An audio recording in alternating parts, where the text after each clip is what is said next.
جہاں تک ایصال ثواب کا تعلق ہے، اس میں ہمارے ہاں ذرا کافی مختلف آراء موجود ہیں۔ مجھے اس رائے سے اتفاق ہے کہ مالی اگر کوئی عبادت ہے، اس کا ثواب آپ اپنے کسی فوت شدہ بزرگ کو منتقل کر سکتے ہیں۔ مطلب آپ نے کسی بیوہ کی کو مدد کی ہے، کسی یتیم کی کو مدد کی ہے، کسی دینی کام میں پیسہ لگایا ہے، کوئی صدقہ جاریہ شروع کیا ہے خدمت خلق کے لیے وغیرہ وغیرہ، اس کی تو جو ہے اس کے ثواب کو منتقل کیا جا سکتا ہے کہ اللہ اس کا ثواب میرے والد یا میری والدہ کے وہ کو پہنچا دے۔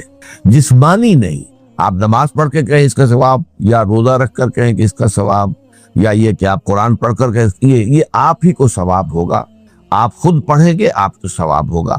البتہ ایسے تمام افعال کے بعد جب آپ اللہ سے دعا کریں گے، یہ نہیں کہیں گے کہ میرے اس فعل کا ثواب منتقل کر دے، اے اللہ میرے والدین کی مغفرت فرما، تو یہ کوئی نیک کام کرنے کے بعد جو ہے اس دعا کی تاثیر جو ہے وہ بڑھ جاتی ہے۔ بس اس پہلو میں انڈائریکٹلی اس کا ایک تعلق بن جائے گا، ورنہ یہ کہ وہ اس طریقے سے بچوں کو بلانا اور پڑھانا اور یہ جو ہے سوئم میں کرنا اور قرآن خوانی کی محفل ہے، یہ سب بدعات ہیں اور یہ در حقیقت دین میں اضافے ہیں اور ان کی کوئی حقیقت نہیں ہے۔ دیکھیے، انسانی زندگی کے یہ 3 دور ہیں: حیات دنیاوی جو ہماری پیدائش سے شروع ہو کر اور ہماری موت پر ختم ہو جائے، پھر حیات برزخی موت سے لے کر قیامت کے دن تک، اور پھر حیات اخروی ہے قیامت میں ریزریکشن کے بعد سے وہ زندگی جو ہے جو جنت یا دوزخ کی ہے۔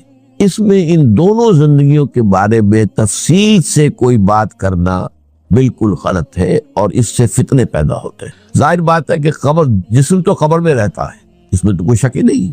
روح کہاں جاتی ہے؟ کیا وہ بھی قبر ہی میں رہتی ہے یا کہیں اور چلی جاتی ہے؟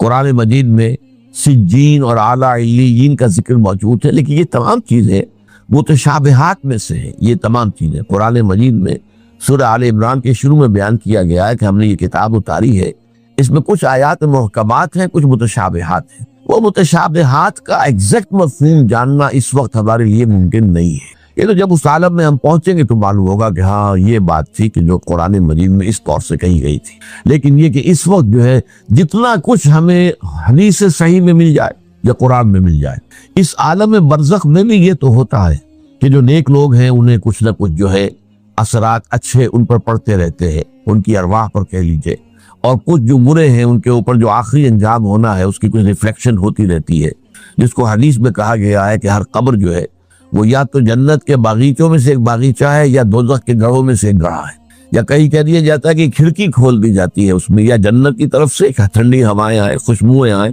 اور یا دوزخ کی طرف سے کہ آگ کی لپٹ آئے۔ دوزخ میں داخل ہوں گے قیامت کے بعد ہی، اور جنت میں داخل ہوں گے قیامت کے بعد ہی، لیکن اس کے کچھ آثار پڑنے شروع ہو جاتے ہیں، وہ جس کو انگریزی میں آپ کہتے ہیں coming events cast their shadows before, بعد میں آنے والے واقعات جو ہیں ان کے کچھ سائے جو ہیں پہلے سے آنے شروع ہو جاتے ہیں۔ تو اسی طرح سمجھیے کہ جو کچھ آخرت میں کسی انسان کے ساتھ ہونا ہے اس کا ایک عکس جو ہے وہ عالم برزخ میں شروع ہو جاتا ہے۔ اسی لیے قرآن مجید میں یہ بھی آیا ہے کہ یہ جو آل فرعون تھے یہ صبح و شام جہنم پر پیش کیے جاتے ہیں، اور قیامت کے دن پہ کہہ دیا جائے گا ادخلوا آل فرعون النار، ان کو داخل کر دو آگ کے اندر۔ تو یہ اس حد تک، باقی یہ ہے کہ تفصیل میں جانا۔ ہاں ایک رائے ہے، یہ شاہ ولی اللہ دہلوی رحمۃ اللہ علیہ کی، اگر ان کی رائے نہ ہوتی تو میں اسے بیان بھی نہ کرتا، لیکن یہ کہ وہ ایک بہت بڑے محدث اور بہت مفکر اور دین کے فلسفے سے بہت بڑے واقف انسان تھے۔ انہوں نے کہا کہ جو اولیاء اللہ ہوتے ہیں، اللہ کے نیک بندے، اللہ کے بندے، ان کے انتقال کے بعد ان کی روحوں کو بھی اللہ فرشتوں کے طبقہ اسفل میں شامل کر دیتا ہے۔ یہ فرشتے ہیں نا، اس وقت بھی موجود ہیں۔ ابھی شاید اگلے ہی جمعے میں وہ حدیث جو ہے اس کا بیان آئے گا کہ جب بھی کسی گھر میں، اللہ کے گھر میں کچھ لوگ اس لیے جمع ہو کہ اللہ کی کتاب پڑھیں اور سمجھیں اور سمجھائیں، تو ان کے اوپر فرشتے گھیرا ان کا ڈال لیتے ہیں، اور ان پر اللہ کی طرف سے سکینت نازل ہوتی ہے اور رحمت نازل ہوتی ہے، اور اللہ ان کا ذکر کرتا ہے فرشتوں کے پاس، دیکھو میرے بندے، تم کہتے تھے یہ فساد مچائے گا، دیکھو یہ بھی تو ہے نا جو میرے کلام کو پڑھنے کے لیے میرے گھر میں جمع ہیں۔ تو فرشتے ہیں موجود، ہم میں سے ہر ایک کے ساتھ 2 فرشتے موجود ہیں۔ تو یہ فرشتہ اسفل ہے، سب سے نیچے، جو دنیا کے کاروبار کو چلانے میں اللہ تعالیٰ کے سول سرونٹس ہیں۔ پھر اس سے اوپر کے فرشتے ہیں، اس سے اور اوپر کے فرشتے ہیں، پھر مقربین ہیں جو اللہ تعالیٰ کے قریب ترین فرشتے ہیں۔ لیکن یہ کہ ملائکہ کے طبقہ اصل میں شامل کر لیتے ہیں تاکہ جو کام اللہ تعالیٰ ملائکہ سے لیتا ہے وہ ان سے بھی لینے شروع کر دیتا. لیکن ہمیں یہ اجازت نہیں ہے کہ ہم فرشتوں کو پکار کر کہیں کہ اے فرشتے، ہے جبریل، ہے میکائیل، یا فلاں ہے منکر یا میرے جو ہے کرامن کاتبین، میرا یہ کام کر دو. نہیں، یہ شرک ہو جائے گا. اسی طرح ہو سکتا ہے کہ انبیاء کی ارواح جو ہے وہ بھی اللہ تعالیٰ نے شامل کی ہوئی اس لشکر کے اندر، وہ کام کر رہے ہو اور وہ اللہ تعالیٰ کے حکم سے مختلف معاملات جو ایگزیکیوٹ کرتے ہو، لیکن ہم کسی کو پکار نہیں سکتے. اب یہ نوٹ کر لیجئے، ہدایت و ضلالت اس دنیا میں جو مختلف حالتیں انسان پر طاری ہوتی ہیں، یا نعمتوں کی بارش ہو رہی ہے، یا تنگی ہے، فقر ہے، احتیاج، دنیاوی حیثیت ہے، وجاہت ہے، یا دنیا میں گمنامی ہے، کسنمی کرست کے بھیا کس تھی، کوئی آپ کا حال ہی نہیں پوچھ رہا کہ تم ہو کون، تمہارے منہ میں کتنے دانت تھے، یا یہ کہ دنیا میں اقتدار کہ کسی مسند پر انسان بیٹھا ہے، یا یہ کہ کوئی اس کے ہاتھ میں اختیار نہیں. یہ تمام جو حالات انسان پر طاری ہوتے ہیں، ان کے جواب میں جو طرز عمل فکری اعتبار سے اور عملاً انسان اختیار کرتا ہے، اس کے 4 درجے. پہلا درجہ ہے انتہائی گمراہی، ضل ضلالا بعیدا. وہ کیا ہے؟ اگر عزت ہوئی، نعمتیں ملی، فلاں دیوی یا دیوتا کی نگاہ کرم ہے، اس کی کرپا سے یہ ہو گیا. اور اگر کوئی تکلیف آ گئی، مصیبت آ گئی، معلوم ہوتا کہ فلاں دیوی یا دیوتا ہم سے ناراض ہو گیا، یہ کالی دیوی کی طرف سے کوئی مصیبت آ گئی ہے، یا یہ کہ یہ لکشمی دیوی کی نگاہ کرم ہے کہ ہمیں دولت مل گئی ہے. یہ تو ہے شرک. شرک ہونے کے اعتبار سے یہ ہے ضل ضلالا بعیدا، انتہائی پستی. اس پستی سے اوپر آئیں گے تو توحید کی پہلی منزل ہے. عزت دی اللہ نے دی، اگر کوئی تنگی آ گئی، فقر، تکلیف، کوئی ذلت، رسوائی، یہ بھی اللہ کی طرف سے.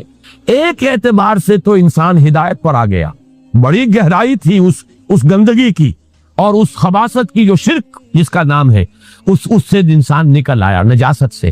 توحید تو ہے لیکن ابھی اس میں اس کی گمراہی کا ایک ایلیمنٹ شامل ہے، اور یہ گمراہی سے جب تک آگے نہیں آئے گا، اوپر نہیں ابھرے گا، اس کا طرز عمل کیا ہوگا کہ ذرا کچھ مل گیا، عزت مل گئی، پھولے نہیں سما رہے، اب زمین پر قدم نہیں ٹک رہے، گردن اکڑ رہی، کہیں محرومی ہو گئی، کوئی تکلیف آ گئی، کوئی مشقت، فقر آ گیا، اب بجھ کر رہ گئے. ان دونوں کیفیات میں انسان کا پینڈولم جو ہے وہ ایکسٹریم کو جائے گا. یہ کب ہوگا؟ جبکہ انسان یہ سمجھتا ہے کہ اس دنیا میں جو دولت مل گئی یا عزت مل گئی تو یہ گویا کہ بڑی کوئی قابل فخر شے ہے، اور اگر یہاں پر کوئی تکلیف آ گئی، کوئی مصیبت آ گئی، فقر و فاقہ آ گیا تو یہ گویا کہ بہت ہی اہانت آمیز شے ہے. اگر یہ انسان سمجھے گا تو طرز عمل وہ نکلے گا نتیجے کے طور پر جو میں بیان کر چکا ہوں. یہ گمراہی ہے.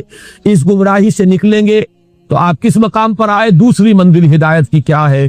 نہ یہ عزت ہے نہ یہ ذلت ہے، دونوں حیثیتیں برابر ہیں کہ یہ امتحان ہے. اسی لیے ان دونوں آیتوں میں ایک لفظ قدر مشترک ہے، اذا مبتلاہ فاما الانسان اذا مبتلاہ ربہ فاکرمہ ونعمہ.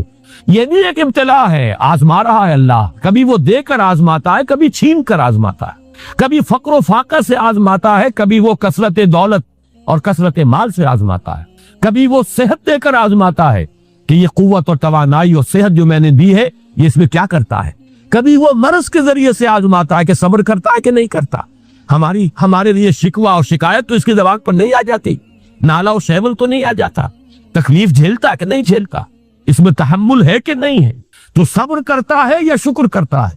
یہ دونوں کیفیات در حقیقت اس اعتبار سے مساوی ہے، یہ بھی امتحان، یہ بھی امتحان. یہ حقیقت جب سامنے ہوگی اب وہ پینڈولم جو ہے وہ بہت کم ہو جائے گا. یعنی انسان میں طبعی طور پر تو ایک اثر ہوتا ہے غیر اختیاری، کسی چیونٹی نے کاٹا آپ کے پاؤں پر، آپ اپنا پاؤں ہٹا لیں گے، اس میں کوئی ارادہ نہیں، یہ ریفلیکس ایکشن ہے، غیر اختیاری فعل ہے. اس حد تک تو انسان ضرور متاثر ہوتا ہے، اس سے تو کوئی انسان جو ہے وہ بلندتر نہیں ہو سکتا. حضرت ابراہیم رضی اللہ تعالیٰ عنہ، حضور کے وہ نومولود فرزند، انتقال جب ہو رہا تھا آپ کی آنکھوں میں آنسو آ گئے. اب یہ طبعی اثر ہے، ایک فعل ہے، انفعالی کیفیت ہے جو بالکل طبعی ہے، لیکن یہ نہیں کہ اس کی وجہ سے انسان کی زبان پر کوئی شکوہ آ جائے، کوئی شکایت آ جائے، یہ نہیں ہوگا، یہ ایمان کے برعکس ہے. اسی طریقے سے اگر کوئی خوشی ہوئی ہے تو چہرے کے اوپر ایک نکھار آ جائے گا، تبسم آ جائے گا، اس سے زائد کہیں. اس حد تک تو یوں سمجھیے کہ انسان کا طبعی تقاضا ہے. اس سے زیادہ یہ پینڈولم اگر سوئنگ کر رہا ہے تو گویا کہ اس حقیقت سے انسان محجوب ہے کہ یہ بھی امتحان ہے، یہ بھی امتحان، جو ہم سورہ حدید میں پڑھ چکے ہیں۔ ما اصاب من مصیبت فی الارض ولا فی انفسکم الا فی کتاب من قبل ان نبراها ان ذلک علی اللہ یسیر۔ 100 روپیہ اللہ کی راہ میں دیا ہے تو 1000 کے آپ اللہ کی طرف سے حقدار۔ ومن جاء بالسیئۃ، اس کے برعکس جو کسی برائی کا ارتکاب کرے گا، فلا یجزی اللہ فلا یجزا الا مثلھا وہم لا یظلمون، تو اس سے بس بدلہ اتنا ہی ملے گا جتنی کہ اس نے برائی کی۔ کسی کی آپ نے 10 روپے میں خیانت کی ہے تو اتنا ہی آپ کو جو ہے سزا اللہ تعالیٰ کی طرف سے ملے، یعنی نیکی کی جزا اللہ تعالیٰ اپنی طرف سے بڑھا کر لے۔ جتنا بڑھائیں گے یہ ابھی اور آگے آ جائے گا۔ اس حدیث میں 10 مرتبہ کا لفظ آ گیا ہے کہ 10 گناہ جو ہے اللہ تعالیٰ کی طرف سے نیکی کا اجر و ثواب بندے کو ملے، جبکہ بندی کا بس کچھ نہ ہی جتنا کہ وہ عمل اور اس پر